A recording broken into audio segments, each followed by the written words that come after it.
সোনালী সরকারি কলেজ কর্তৃক আয়োজিত অনলাইন ক্লাসে আমি মালাপাল তোমাদের সবাইকে স্বাগত জানাচ্ছি। আজকে যে বিষয়টা পড়া হবে সেটা হচ্ছে একাদশ ও দ্বাদশ শ্রেণীর ব্যবসা সংগঠন ও ব্যবস্থাপনা দ্বিতীয় পত্রের নেতৃত্ব অধ্যায়ে তৃতীয় পর্বের ক্লাস।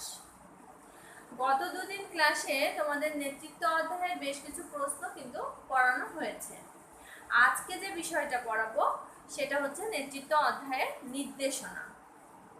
তোমরা সবাই জানো বা আগে যেটা পড়ানো হয়ে গিয়েছিল তোমাদের যখন ক্লাস চলছিল সেই সময়, সেটা হচ্ছে ব্যবস্থাপকের যে কাজগুলো সেই কাজগুলো কিন্তু পড়ানো হয়েছিল। তার মধ্যে একটা কাজ ছিল কর্মী সংস্থান।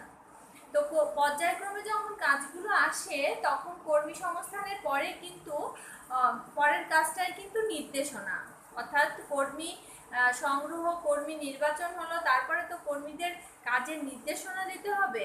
তাহলে কর্মী সংস্থানের পরের কাজটাই কিন্তু হচ্ছে নির্দেশনা। তাহলে কর্মীর করণীয় কি সেটা বিস্তারিতভাবে জানানোর একটা প্রক্রিয়ায় কিন্তু হচ্ছে নির্দেশনা। অর্থাৎ কর্মীকে নিয়োগ দেওয়া হলো, কর্মীরা কি কাজ করবে সেটা কর্মীদের অবগত করানোটা কিন্তু নির্দেশনা। এই যে নির্দেশনা, এই নির্দেশনার মধ্যে কয়েকটা জিনিস কিন্তু অন্তর্ভুক্ত থাকে। সেগুলো কি দেখো, সেটা হচ্ছে নির্দেশনার মধ্যে অন্তর্ভুক্ত বিষয়গুলো হবে আদেশ, নির্দেশ, তত্ত্বাবধান, পরামর্শ, অনুপ্রেরণা, অনুসরণ। এই জিনিসগুলো কিন্তু নির্দেশনার আওতাভুক্ত। অর্থাৎ লক্ষ্য অর্জনের জন্য কর্মীদের যে করণীয় সম্পর্কে বিস্তারিত জানানোই হচ্ছে নির্দেশনা। এই যে এই বিস্তারিত জানানো বা কর্মীদের দিয়ে কাজ করানো, নির্দেশনা দেওয়া, এই নির্দেশনা শুধুমাত্র যে আমরা কোনো কাজের নির্দেশ দিয়ে দিলাম সেটা না, কিন্তু এর মধ্যে কিন্তু এর ব্যাপকতাটা কিন্তু আরও বিস্তৃত।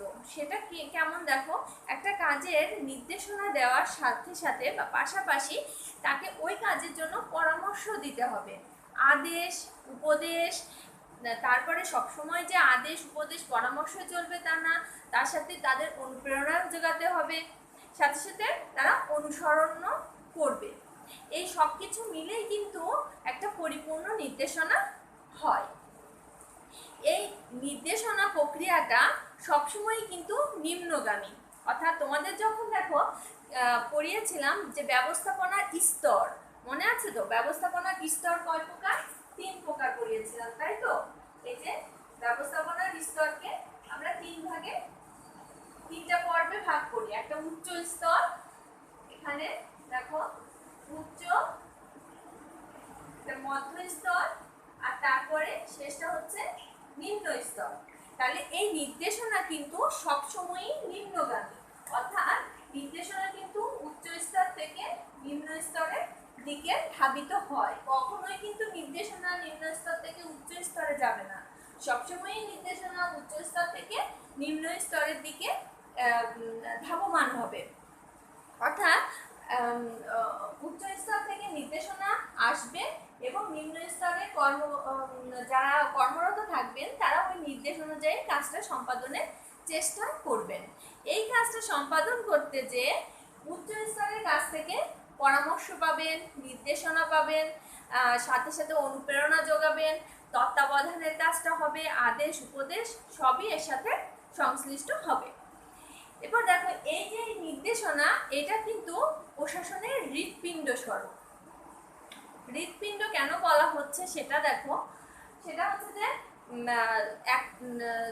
একটা মানুষের হৃৎপিণ্ডটা যদি অচল হয়ে যায় তাহলে কিন্তু তার শরীরে যে বাকি অঙ্গ প্রত্যঙ্গগুলো থাকে সেগুলো কিন্তু কাজ করে না। ঠিক এই নির্দেশনার ক্ষেত্রেও কিন্তু তাই, যে নির্দেশনাটা কিন্তু প্রশাসনের হৃৎপিণ্ড। অর্থাৎ প্রশাসন কোন কাজটা করে? প্রশাসন লক্ষ্যটা স্থির করে, পরিকল্পনাটা নির্ধারণ করে, কিন্তু এই বাস্তবায়ন, এই যে পরিকল্পনা বা লক্ষ্য, এটার বাস্তবায়ন কিন্তু এই 2 স্তর থেকে হয়, তাই তো? তাহলে যখন এই 2 স্তর থেকে হচ্ছে, তখন যদি এই 2 স্তরের নির্দেশনাটা না আসে তাহলে পরিকল্পনা বা লক্ষ্যটা যত ব্যাপকই হোক না কেন বা যত ভালোই হোক না কেন, সেই পরিকল্পনাটা কিন্তু বাস্তবতা পায় না, অর্থাৎ বাস্তবে তার রূপদান করাটা কিন্তু হয়েই ওঠে না। বোঝা গেল?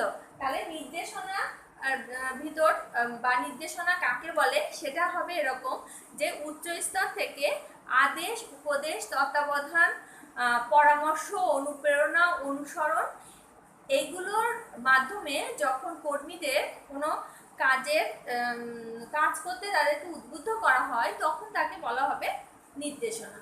আর এই নির্দেশনা সবসময় কিন্তু নিম্নগামী হবে, আর এই নির্দেশনা প্রশাসনের হৃৎপিণ্ড স্বরূপ। বোঝা গেল?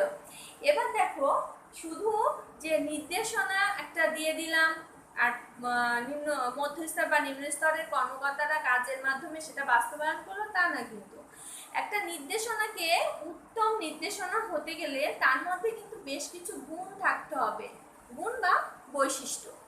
তাহলে এই যে নির্দেশনাকে একটা উত্তম নির্দেশনা হতে গেলে কি কি গুণ থাকতে হবে বলো? অবশ্যই নির্দেশনাটা সহজবোধ্য হবে।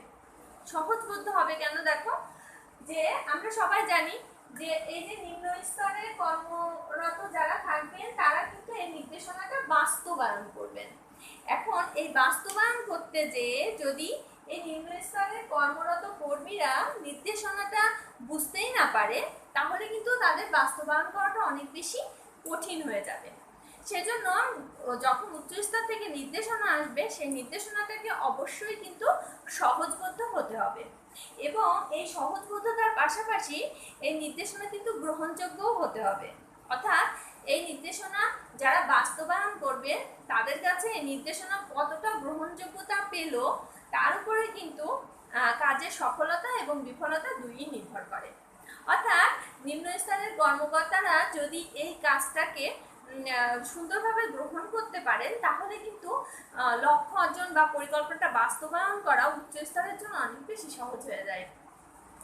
তারপরে দেখো, এই নির্দেশনার মধ্যে আরেকটা গুণ থাকতে হবে, সেটা হচ্ছে ধারাবাহিকতা। অর্থাৎ একটা নির্দেশনার সাথে আরেকটা নির্দেশনার মিল যেমন থাকবে, সাথে সাথে একটা নির্দেশনা অনুযায়ী কাজ শেষ হওয়ার আগেই কিন্তু আরেকটা নির্দেশনা তৈরি হয়ে থাকবে। অর্থাৎ এমন হবে না যে একটা নির্দেশনা অনুযায়ী কাজ চলছে, সেই কাজটা শেষ হবে, তারপরে আরেকটা কাজের নির্দেশনা তৈরি হবে, অতটুকু সময় শ্রমিক কর্মীরা বসে থাকবে, তা কিন্তু না। অর্থাৎ এই প্রক্রিয়াটা একদম ধারাবাহিকভাবে চলতে থাকবে। অর্থাৎ কর্মীরা যখন একটা নির্দেশনা অনুযায়ী কাজ করছে, তখন পরবর্তী নির্দেশনাটা তাদের জন্য তৈরি হয়ে থাকবে। অর্থাৎ ওই কাজটা শেষ হওয়ার সাথে সাথে ঊর্ধ্বতন কর্মকর্তারা আবার এই পরবর্তী কাজের নির্দেশনাটা দিয়ে দেবে। এই যে নির্দেশনা, এটা কিন্তু অবশ্যই হবে লক্ষ্য কেন্দ্রিক। অর্থাৎ প্রতিষ্ঠানের লক্ষ্যটা কি, সার্বিক লক্ষ্যটা কি, সামগ্রিক লক্ষ্যটা কি, সেই লক্ষ্যের উপর নির্ভর করে বা সেই লক্ষ্যের দিকে অগ্রসর হওয়ার জন্য যে কাজগুলো করতে হবে, নির্দেশনা কিন্তু সেই রকম লক্ষ্য কেন্দ্রিক হওয়া লাগবে। যে লক্ষ্য একরকম, নির্দেশনা অন্যরকম, তাহলে কিন্তু প্রতিষ্ঠান কখনোই লাভবান হবে না, আর সেই নির্দেশনা কখনোই উত্তম নির্দেশনা হবে না। সাথে সাথে দেখো, নির্দেশনা আরেকটা ভালো বৈশিষ্ট্য বা বিশেষ গুণ হচ্ছে, এই নির্দেশনা অবশ্যই কিন্তু লিখিত নির্দেশনা হতে হবে। অর্থাৎ মৌখিক নির্দেশনা অনেক ক্ষেত্রেই শ্রমিক কর্মীরা ভুলে যেতে পারে, ফলে কি উচ্চ স্তরের সাথে নিম্ন স্তরের দ্বন্দ্ব বেঁধে যেতে পারে, ভুল বোঝাবুঝি সৃষ্টি হতে পারে। সেজন্য নির্দেশনাটা অবশ্যই লিখিত হওয়া বাঞ্ছনীয়। অর্থাৎ নির্দেশনা যখন উচ্চ স্তর থেকে নিম্ন স্তরে আসবে, তখন সেটা লিখিত আকারে হওয়াটাই সঠিক। এই নির্দেশনার ফলে কিন্তু যোগাযোগটাও কিন্তু সুন্দর হয়। উচ্চ স্তরের সাথে নিম্ন স্তরের যে যোগাযোগ, সেই কাজটাও কিন্তু অনেক বেশি স্বচ্ছ হয়ে যায়। এরপরে দেখো, এই যে নির্দেশনা বোঝালাম, এর পাশাপাশি আরেকটা কথা আছে, সেটা হচ্ছে পরামর্শমূলক নির্দেশনা। এখন এই যে পরামর্শমূলক নির্দেশনা, এটা কাকে বলে? আমরা তো বুঝলাম নির্দেশনা বলতে কি, যে উচ্চ স্তর থেকে নিম্ন স্তরে আদেশ, উপদেশ, তত্ত্বাবধান, পরামর্শ, অনুপ্রেরণা, অনুসরণ, এগুলো যদি নিম্ন স্তরে আসে তাকে বলা হবে নির্দেশনা। আর এই যে নির্দেশনা, এইটা যদি পরামর্শের ভিত্তিতে হয়ে থাকে তাহলে সেটাকেই বলা হবে পরামর্শমূলক নির্দেশনা। অর্থাৎ এই যে পরামর্শমূলক নির্দেশনাটা কি, যখন উচ্চ স্তর কোনো নির্দেশনা মধ্য এবং নিম্ন স্তরকে দেবে, তখন উচ্চ স্তর মধ্য স্তরকে সাথে নিয়ে নিম্ন স্তরের সাথে আলোচনা করবে। আলোচনার মাধ্যমে যখন সবাই একমতে পৌঁছাবে, তখন সেটা নির্দেশনা উচ্চ স্তর নিম্ন স্তরকে দেবে, তখন কিন্তু সেটাকে বলা হবে পরামর্শমূলক নির্দেশনা। এই যে এইটা কিন্তু যে গতদিন তোমাদের একটা নেতৃত্বের ধরন বা প্রকারভেদ পড়াতে যে একটা পড়িয়েছিলাম গণতান্ত্রিক নেতৃত্ব, মনে আছে তো? তাহলে গণতান্ত্রিক নেতৃত্বের অধীন নির্দেশনা পদ্ধতি হলো পরামর্শমূলক নির্দেশনা। অর্থাৎ গণতান্ত্রিক নেতৃত্ব বলতে আমরা কি বুঝিয়েছিলাম, যে নেতৃত্ব প্রদানটা হবে যাদেরকে আমি নেতৃত্ব দিচ্ছি তাদের সাথে আলাপ আলোচনা করে যেটা সর্বোৎকৃষ্ট মতামত বা যেই দিকে মতামতটা বেশি হবে সেই মতামতটাকে গ্রহণ করাই হচ্ছে গণতান্ত্রিক নেতৃত্ব। তাহলে পরামর্শমূলক নির্দেশনা কিন্তু ওই গণতান্ত্রিক নেতৃত্বের অধীন একটা নির্দেশনা পদ্ধতি, এটাও কিন্তু মনে রাখতে হবে। এই যে পরামর্শমূলক নির্দেশনা, এই পরামর্শমূলক নির্দেশনার ফলে কি হচ্ছে দেখো, দ্বিমুখী যোগাযোগ প্রবাহটা তৈরি হয়। দ্বিমুখী যোগাযোগ কি, সেটা হচ্ছে যে উচ্চ স্তরের সাথে নিম্ন স্তরেরই শুধু না, নিম্ন স্তরের সাথে উচ্চ স্তরেরও কিন্তু একটা যোগাযোগ স্থাপন হচ্ছে। অর্থাৎ জোড়াময় শিকলটা কিন্তু, শিকল নীতি যেটা তোমরা পড়েছিলে সেটা কিন্তু এখানে বাস্তবায়িত হচ্ছে। বোঝা গেল? এখন দেখো এই যে পরামর্শমূলক নির্দেশনা, এই পরামর্শমূলক নির্দেশনার ভালো দিক কি কি, সেটা হচ্ছে পরামর্শমূলক নির্দেশনার ফলে কিন্তু উৎসাহ বৃদ্ধি পায়। উৎসাহ কাদের বৃদ্ধি পায়? যারা মধ্যস্তর এবং নিম্ন স্তরে থাকে। তারা সবসময় এরকম ভাবতে থাকে যে যখন তাদের সাথে পরামর্শ করা হচ্ছে, তখন এই স্তরে যারা কর্মরত থাকে তারাও ওই প্রতিষ্ঠানের একজন, তারাও যে একজন এটা ভাবতে থাকে। সেজন্য তারা কিন্তু কাজে আরো বেশি উৎসাহিত হয়। যে উচ্চ স্তর যখন মধ্যস্তর এবং নিম্ন স্তরের সাথে পরামর্শ করবে, তখন মধ্যস্তর এবং নিম্ন স্তরের কর্মকর্তারা অনেক বেশি অনুপ্রাণিত হয়, উৎসাহিত হয় কাজে। ফলে তারা কাজে উৎসাহ যখনই বৃদ্ধি পায়, তখন কাজটা অনেক বেশি দক্ষতার সাথে তারা করার চেষ্টা করে। এর ফলে কিন্তু এই পরামর্শমূলক নির্দেশনার ফলে কিন্তু কর্মীদের মান উন্নয়ন হয়। অর্থাৎ একই সাথে বসে কাজ করার আগেই আলোচনাটা হয়ে যাচ্ছে, কিভাবে কাজ করতে হবে, কেন কাজ করতে হবে, এই কাজটা করলে কি হবে, কত সময়ের মধ্যে কাজটা শেষ হবে। এই যে এই পরামর্শগুলো যে করা হচ্ছে, এর ফলে কি কর্মীদের মধ্যে মান উন্নয়নটাও কিন্তু হয়ে যায়। অর্থাৎ যাদের কাজটা বুঝতে সমস্যা হয়, তারা আলোচনার মাধ্যমে সেই কাজটা সহজেই বুঝতে পারেন।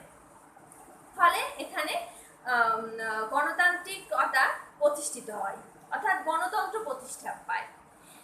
যে যারা যেদিকে বেশি শ্রমিক কর্মী মত দিচ্ছে বা যেটাকে সবাই পছন্দ করছে, সেই কাজটা উচ্চ স্তর, মধ্যস্তর এবং নিম্ন স্তরের দিয়ে পরিচালনা করছে।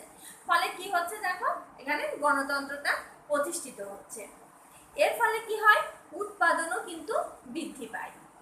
যখন কর্মীরা কাজটাকে নিজের কাজ বলে মনে করবে, তখন কিন্তু তারা সেই কাজটাকে সম্পূর্ণটা দেওয়ার চেষ্টা করবে। অর্থাৎ তার সে সর্বোচ্চ পরিশ্রমটা সেই কাজের জন্য করবে। তখন কিন্তু উৎপাদনটা এমনিতেই বৃদ্ধি পাবে। ফলে কি হচ্ছে, প্রতিষ্ঠান লাভবান হচ্ছে এবং বিভিন্ন সময় বিভিন্ন প্রতিযোগিতায় তারা কিন্তু অংশগ্রহণ করতে পারছে এবং প্রতিযোগিতায় টিকে থাকাও তাদের পক্ষে সম্ভব হচ্ছে। এই যে পরামর্শমূলক নির্দেশনার যে সুবিধাগুলো বললাম, এই সুবিধার পাশাপাশি কিন্তু পরামর্শমূলক নির্দেশনার বেশ কিছু অসুবিধাও আছে। সেটা হচ্ছে যে এখানে যখন যদি নিম্ন স্তরের কর্মকর্তারা বা নিম্ন স্তরে যারা কর্মরত থাকবেন, তারা যদি দক্ষ না হয়, তাহলে কিন্তু তাদের সাথে আলোচনা করে সেই আলোচনার ফলাফলটা কিন্তু ভালো পাওয়া যায় না। অর্থাৎ তার মানটা কিন্তু নিম্ন হয়ে যায়। তাহলে উচ্চ স্তর যখন নিম্ন স্তরের সাথে আলোচনা করবে, তো নিম্ন স্তরের কর্মরত যারা থাকবেন তাদেরকে কিন্তু অনেক বেশি দক্ষ হতে হবে। যদি দক্ষ না হয় তাহলে কিন্তু পরামর্শমূলক নির্দেশনা সুফল বয়ে আনবে না। পাশাপাশি অনেক সময় দেখা যায় যে উচ্চ স্তরের কর্মকর্তারা যখন নিম্ন স্তরের কর্মরত কর্মীদের সাথে আলাপ আলোচনা করে, তখন নিম্ন স্তরের কর্মরত যারা থাকেন তারা হচ্ছে তারাও উচ্চ স্তরের কর্মকর্তাদের মতো তাদের মানটা সমমান মনে করে। ফলে অনেক সময় দেখা যাচ্ছে উচ্চ স্তরে যারা কর্মরত আছেন তাদেরকে তারা মান্যই করছে না, ফলে কিন্তু একটা বিশৃঙ্খল পরিবেশের সৃষ্টি হয়। কিন্তু এই যে পরামর্শমূলক নির্দেশনা তখনই সুফল বয়ে আনবে যখন সেটা এরকম হবে যে কর্মীরা অনেক বেশি দক্ষ এবং কর্মীরা যে মতামত দিচ্ছে সেই মতামতের প্রেক্ষিতে মতামতটা যদি প্রতিষ্ঠান গ্রহণ করে তাহলে প্রতিষ্ঠান বিভিন্ন প্রতিযোগিতায় টিকে থাকতে পারছে বা নির্দিষ্ট সময়ে তার কাজটা সম্পাদন করতে পারছে। এবং কর্মীদের যদি মনোভাবটা প্রতিষ্ঠানের সপক্ষে হয় তাহলে কিন্তু এই পরামর্শমূলক নির্দেশনাটা অনেক বেশি কার্যকর হয়ে থাকে। বোঝা গেল? আজকে দেখো যতটুকু আমি পড়ালাম তার মধ্যে থেকে কিন্তু অনেকগুলো ছোট প্রশ্ন আছে, ক এবং খ নম্বরের প্রশ্ন আছে। তারপরে এখান থেকে আরেকটা সৃজনশীল প্রশ্নের একটা দেখো, সৃজনশীল প্রশ্ন এরকম হতে পারে, তোমাদের গতদিন আমি পড়িয়েছিলাম গণতান্ত্রিক নেতৃত্ব। গণতান্ত্রিক নেতৃত্বের যেরকম উদ্দীপকের গল্পটা হবে, ওই একই গল্প কিন্তু পরামর্শমূলক নির্দেশনার ক্ষেত্রেও হবে। বুঝেছ? কিন্তু প্রশ্নের ক্ষেত্রে ওটা খেয়াল করতে হবে যে গণতান্ত্রিক নেতৃত্ব, ওখানে কি নেতৃত্ব কথাটা আছে না নির্দেশনা কথাটা আছে। যদি নির্দেশনা, এটা কোন ধরনের নির্দেশনা এরকম আসে তাহলে সেটা পরামর্শমূলক নির্দেশনা, এবং এটা কোন ধরনের নেতৃত্ব তখন কিন্তু গণতান্ত্রিক নেতৃত্ব। এটা কিন্তু প্রশ্নটা খেয়াল করে কিন্তু উত্তর দিতে হবে, কারণ উদ্দীপকের গল্পটা গণতান্ত্রিক নেতৃত্বের বেলায়ও যেরকম হবে পরামর্শমূলক নির্দেশনার ক্ষেত্রেও কিন্তু সেই একই রকম হবে। তাহলে শুধু উদ্দীপক পড়েই যে প্রশ্নের উত্তর পটাপট লিখে ফেলবা সেরকম না, কিন্তু উদ্দীপকটা পড়ে গ বা ঘ নম্বরের প্রশ্নটা যখন পড়বা তখন ওটা খেয়াল করতে হবে যে ওটা নেতৃত্ব না ওটা নির্দেশনা। বোঝা গেল? তাহলে দেখো আজকে এই প্রশ্ন থেকে কিন্তু সৃজনশীল প্রশ্ন হতে হবে, সাথে সাথে কিন্তু এখান থেকে ক বা খ নম্বরের প্রশ্ন আসতে পারে, আর বহু নির্বাচনী প্রশ্ন কিন্তু এক্ষেত্রে হতে পারে। তাহলে বাসায় একটু ভালো করে যতটুকু পড়ালাম এটা আরেকবার পড়ে নিও, তাহলে দেখো আর সমস্যা থাকবে না। আর সমস্যা হলে আমাকে জানিও, আমি সমাধান করব। তাহলে আজ এ পর্যন্তই। আগামী ক্লাসে নতুন কোনো অধ্যায় নিয়ে আবার তোমাদের সাথে দেখা হবে। সে পর্যন্ত সবাই ভালো থাকো, সুস্থ থাকো আর বাড়িতেই থাকো। ধন্যবাদ সবাইকে।